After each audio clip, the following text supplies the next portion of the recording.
Friends, मैं हूं doctor Mudassir Rashid Khan, dermatologist and cosmetologist practising in New Delhi, Jasola. आज ये वीडियो मैंने बनाया आप लोगों के लिए ताकि आपको कुछ जानकारी मिले हेयर फॉल और उसकी ट्रीटमेंट्स के बारे में।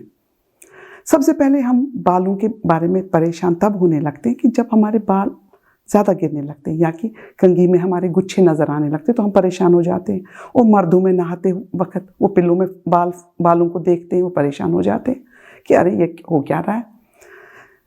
बाल गिरने के 6 कारण हैं सिर्फ, जो मैं आज आपको बताऊंगी, और आप काफ़ी सोच समझ के सुनिएगा ये वीडियो ताकि आपको याद रहे और आप परेशान ना हो जाए कि हमारे बाल क्यों गिर रहे हैं।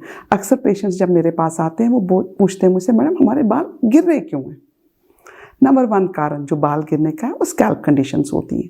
जैसे कि अगर आपके स्कैल्प में कोई डिजीज़ हो, फंगल इन्फेक्शंस हो, लाइकन प्लानस हो, सोरियासिस हो या सेबोरिक डर्मेटाइटिस जैसी बीमारियां या एलोपेशिया एरियाटा, तो आपके बाल गिर जाते हैं। तो सबसे अच्छी बात होगी पहले आप डर्मेटोलॉजिस्ट के पास जाएंगे, अपना स्कैल्प अच्छे से एग्जामिन कराएंगे। अगर स्कैल्प में कोई प्रॉब्लम नहीं है तो दूसरी परेशानी है। दूसरा रीज़न बाल गिरने का होता है हार्मोनल प्रॉब्लम्स, जैसे कि आपको थायराइड की प्रॉब्लम हो, डायबिटीज़ हो, सिस्टमिक लूपस एरिथेमेटोसिस एक बीमारी है, और कई लड़कियों में पीसीओडी या फिर प्रेगनेंसी, लैक्टेशन, मतलब बच्चे को जब माँ दूध पिलाती है उसमें भी बाल गिर जाते हैं। हो गई अब ये 2 बातें। अब तीसरी बात जो लड़कों में अक्सर पाया जाता है, जेनेटिक कॉजेज़। हाँ जी, बिल्कुल सही सुना आप लोगों ने, जेनेटिक कॉजेज़ एक इम्पॉर्टेंट कॉज है बाल गिरने का। अगर आपके पापा के बाल कम हैं तो आपके 35% चांसेस हैं गंजे होने के। हैरान हुए? हाँ जी, आप सोचते हो कि पापा के बाल नहीं है, मेरे भी नहीं होंगे। नहीं, अगर आपके मामा जी के बाल नहीं है ना तो आप गंजे होंगे। Gene for hair fall is inherited from mother side. तो DHT हार्मोन हमारा बढ़ने लगता है, वो हमारे बालों को नुकसान पहुंचाता है और हमारे बाल गिरने लगते हैं। तो इसको हम एंड्रोजेनिक एलोपेशिया बोलते हैं और उसकी ट्रीटमेंट के बारे में मैं आगे बताऊंगी। चौथा कॉज जो बालों गिरने का होता है वो न्यूट्रिशनल कॉजेज होता है। जैसे कि मेरे पास पेशेंट्स आती हैं जो डाइटिंग करती हैं, प्रेग्नेंट होती हैं, लैक्टेटिंग होती हैं, उनके बाल गिर जाते हैं। और लड़के जो होते हैं जिन्होंने अपनी जॉब चेंज की है, हॉस्टल चले गए, शहर छोड़ के चले गए, किसी और शहर में गए, तो उनके न्यूट्रिशनल डिफिशेंसीज होती हैं, तो जिस वजह से हमारे हेयर फॉल हो जाता है। न्यूट्रिशन डिफिशिएंसी कौन कौन सी है जिनसे हमारे हेयर फॉल हो जाते हैं? जैसे विटामिन D3 की डिफिशिएंसीज बहुत इंपॉर्टेंट है, कैल्शियम की deficiencies, vitamin B12, biotin, iron की डिफिशिएंसीज, बहुत प्रकार के बाकी विटामिन होते हैं, या प्रोटीन्स की कमी। जो नॉन वेज लोग हैं वो ज़्यादातर नॉन प्रोटीन खाते हैं लेकिन वो मिनरल्स और विटामिन नहीं लेते हैं, और जो वेजिटेरियंस हैं वो प्रोटीन कम लेते हैं। तो दोनों सूरतों में आपके बाल गिरने लगते हैं। और कई बार क्या होता है, हमारे एब्जॉर्प्शन कम होता है, इंटेस्टाइन से एब्जॉर्प्शन कम होता है न्यूट्रिएंट्स का, तो हमारे बाल गिरते हैं। न्यूट्रिशन कॉजेज अक्सर जो डाइटिंग करते हैं उनके बाल गिरते हैं, और ये कॉज होता है न्यूट्रिशन डिफिशिएंसी के वजह से। हो गए 4 कॉज। 5वां कॉज जो हेयर फॉल का है उसको हम एनवायरमेंटल कॉजेज़ बोलते हैं। अगर आप दिल्ली में रहते हैं मेरी तरह या किसी पोल्यूटेड शहर में रहते हैं तो आपके बाल गिरने के चांसेस बढ़ जाते हैं, और उस पर अगर आपको एंड्रोजेनिक एलोपेशिया होने की चांसेस जैसे कि जेनेटिक कॉजेज़ हैं तो पोल्यूशन किस चीज़ में रहने से आपके बालों के गिरने के चांसेस बढ़ जाते हैं। अब पोल्यूशन कैसे आपके बालों को डैमेज करता है? जब हम पोल्यूटेड एयर को इनहेल करते हैं, सांस लेते हैं, तो उसमें नाइट्रस ऑक्साइड और फ्री रेडिकल्स होते हैं जो हमारे बालों के रूट को डैमेज करते हैं और हमारे बालों के गिरने के चांसेस बढ़ जाते हैं। दूसरा कॉज जो एनवायरमेंटल में आता है वो है पानी।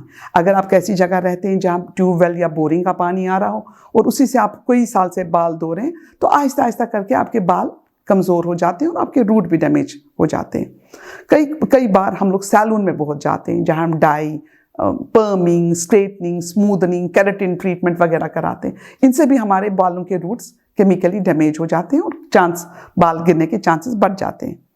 तो सैलून एक्टिविटीज़ में आ जाता है। और मैं ये आप लोगों को मशवरा दूंगी कि आप जैसे वैक्स करते हैं, कोई लड़के आजकल जेल लगाते हैं, वैक्स लगाते हैं, वो थोड़ी देर के लिए लगाएं, और हो सके तो थिन पतला वाला लगाएं, वो स्ट्रॉन्ग या थिक वाले वैक्स ना लगाएं। इससे बाल तो स्टाइलिश लगते हैं लेकिन बालों में डैमेज भी हो जाता है। चलिए आप जानते हैं 6ठा कॉज हेयर फॉल का। हाँ जी, आपने अच्छा सही समझा, सोच रहे होंगे स्ट्रेस पे कब आएगी ये। चलिए, स्ट्रेस है 6ठा कॉज। जी बिल्कुल सही, स्ट्रेस से भी हमारे बाल गिरते हैं, लेकिन स्ट्रेस 2 प्रकार के होते हैं, इमोशनल स्ट्रेस और फिजिकल स्ट्रेस। हाँ, इमोशनल स्ट्रेस, अब ये लड़कों के लिए गर्लफ्रेंड के साथ ब्रेकअप, बाल गिरना स्टार्ट, किसी का डिवोर्स हो जाता है, उसके बाल गिर जाते हैं। एग्ज़ाम का टेंशन, उसमें बाल गिर जाते हैं। और जैसे कि आप हॉस्टल में चले गए, किसी भी फाइनेंशियल प्रॉब्लम्स, नौकरी से निकाला जाना, इन स्ट्रेस के कारण भी बाल गिरते हैं, क्योंकि इसमें हमारे स्ट्रेस हार्मोन्स निकलते हैं जो हमारे बालों को डैमेज करता है।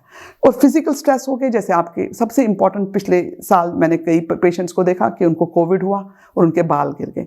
Covid, dengue, malaria, chikungunya, typhoid जैसी बीमारियों से भी आपके बाल गिरते हैं। और अगर पिछले 7-8 महीने में आपके ये बीमारियां हुई हों तो आपके बाल गिरने के चांसेस बढ़ जाते हैं।